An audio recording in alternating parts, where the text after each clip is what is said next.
Hello, hello! I'm Mike, this is Ben, and we just got back from a sunny vacation at the Tomb of Horrors. Welcome to Rocks Fall, Everyone Dies.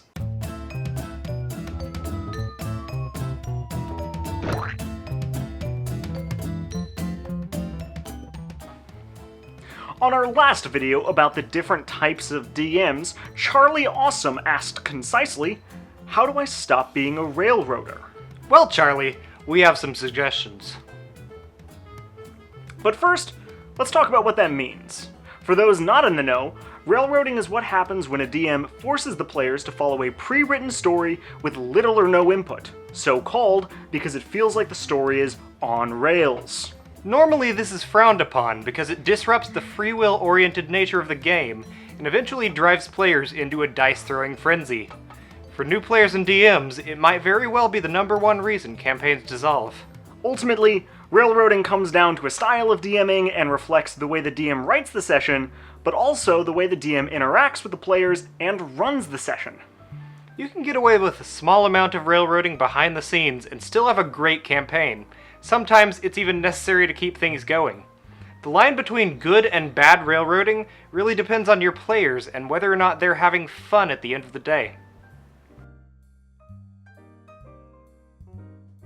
One of the guiding principles behind good DMing is the say yes doctrine. Whenever a player asks you if they can do something, your first impulse should be to say yes, no matter what the player wants to pull off. If you're not sure about how something should work, you can improvise rules, or use advantage or disadvantage, as long as you find a way to enable the player's choices. This outlook should be everywhere in your DMing, from actions in combat to story decisions. As long as you encourage your players to tell their own stories, you're on the right track. Some of you might recognize a similar rule from improv comedy, the yes and rule, which is a rule of thumb that suggests that you should accept what another participant has stated and then expand on that line of thinking. Not only does this encourage participation, it also tends to yield the most entertaining results for everyone involved. Yes, and a lot of good rules for DMing originate in improv, and it's something every great DM should at least know the basics of. Most railroading DMs have a long, pre-written story to tell, with a beginning, middle, and end all figured out ahead of time. Now, DMing always takes a ton of preparation, but it's possible to prepare it in all the wrong ways, setting yourself up for railroading way ahead of time.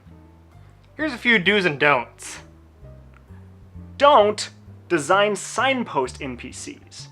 It's easy to think about NPCs as elements to push the plot forward. Quest givers to start a quest, information givers to push a quest forward, blank townsfolk to motivate it, but this quickly sets the stage for railroading. If your NPCs are only designed to do one thing in the story, they'll quickly become a detriment since you're not going to be clear on their thoughts, feelings, and motivations. Bad NPCs can't be reworked when the story goes in directions you didn't expect, but more fleshed out NPCs can. Do build open problems in quests. Railroaders often paint themselves into corners by pre-writing problems and pre-writing the solution to those problems. It might be that the DM's scripted solutions are too difficult, or that there are a number of alternative answers that might work. But regardless of the way you go about it, this can leave players punching the DM screen in frustration. It pays major dividends just to write problems without decided upon solutions. After all, your players are smart and their characters have skills, brawn, and literal magic at their disposal to solve things. Most of the time, you can just let them loose. Yeah, you'd be surprised how many problems they can solve with just a fireball. Fireball's good. Do optional quests. If you're just doing a short session and you have enough time to prepare, set up a few smaller quests and let the players choose which one they want to tackle. I always like to use the job posting board in the local tavern with a bunch of flyers for dumb jobs for this type of quest hook. Don't over open world. If you feel like you might be a railroader, it might be tempting to write the most open world ever. Don't do that. When a player can do anything their heart desires, it can be hard to decide what to do. Every session needs the guiding hand of a DM, even if that involves a small amount of hand-holding to get things in the right direction. When I present an obstacle in games, I tend to write 3 solutions I expect the players to try. I don't force them to use these solutions, but I offer all 3 as options if nobody has ideas. This keeps the pace up and makes it feel like the players are making a decision of their own accord. Do the illusion of choice. Sometimes you don't even have to really offer choices. The illusion of choice can be good enough. If you design an encounter around a specific set of ruins, don't place it in the world until the characters discover it. Then, no matter which direction they chose to explore, they'll come across the set of ruins and be none the wiser. This can allow you to craft a mostly linear story or adventure without making it feel too linear like railroading. I do that all the time. That is my go-to. Do villain escape hatches. If you've got a recurring villain that you absolutely don't want to be killed or captured, make sure they have an exit strategy and be consistent about how it works. If the players come up with a way to thwart it, it's best to suck it up and let them. Don't punish them for your own lack of foresight. And that's all we got for now. Got any tips on how to kick the railroading habit? Leave them in the comments. We'll answer them in next episode's Mailbag of Holding. In this episode's Mailbag of Holding...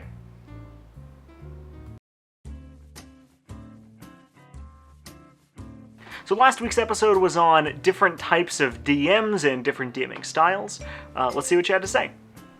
Kronos TF mentioned that a lot of the DMs seem to be in a type of balance, that they counterbalance one another. Things like the improviser and the planner, the rule of cool DM, and the rules lawyer, they seem to be like opposed sides, and that you should probably strike a balance. And that's absolutely true. I think that's why most people can relate to different types of DMs, because you kind of do all of those different roles at different points. You might shift from session to session. So that's why we chose to present those DMs as opposed to other DMs in this one. But we got so many interesting comments about DMs that we forgot to mention, DMs that you all have had and that we've had. So we may do an entire other episode based on your comments. Live Die Trolling asks a super big question that I don't think I can answer in one sitting, even though I think it's a really important question, so I'd like to address some of it now. He says, how could he start getting a group of people together and start DMing? Now, getting a group of people together is hard for anything. If you're talking game nights, D&D, people to watch Rick and Morty, it doesn't matter. It's hard to find people, that share common interests with you, and that's a huge question that, everyone has forever. But as far as DMing, once you have some people together, just start DMing. You can pick up a pre-written adventure from Wizards of the Coast if you have absolutely no idea kind of the way to structure something, but I'd recommend just finding the Acquisitions Incorporated podcast and YouTube videos and just sitting down and watching them play their thing and kind of getting a sense for how to structure a session, how to role play a little bit, how to really get into it. That's a really good place to start. And a whole bunch of people, we'll just scroll past a bunch of comments, gave us like super fantastic DMing archetypes that we completely missed and that we wouldn't have thought about. So thank you for all these. I agree with a ton of them. We may do an entire episode based on them. And last but not least, we let one comment about 4E slip by us. We tried to be fairly neutral in the video, and yet there was a text comment that everyone, well, not everyone, but some people took umbrage towards. I want to be very clear about this. 4E is fine. Lots of people like 4E. I have not played 4E very much, but I've read the books. They seem fine. We may do an entire episode. There's so much content here about why 4E is so divisive and why it's so polarizing. It's a really interesting topic, but we don't want to cast judgment. We love D&D in all of its forms, including the fourth kind. And that's all we got. Remember, if you have any comments, leave them down below, and we might answer them in next week's Mailbag of Holding. See ya.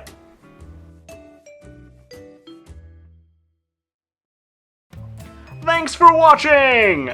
If you like D&D and wish there was more out there for the 5th edition, consider checking out our website and our Patreon. Links in the doobly-doo. Also, I've been informed that doppelgangers can't like, comment, or subscribe. Are you sure you're not a doppelganger? You better subscribe to find out. How did you not know it was called a doobly-doo, man? I don't know. Listen, you've been on YouTube more often than I have. It's a doobly-doo. I've never heard that before. It lives right below the frame. It's It's right there. It's called a doodly-doo. Everyone learns something new every day. You just learn more things than most people.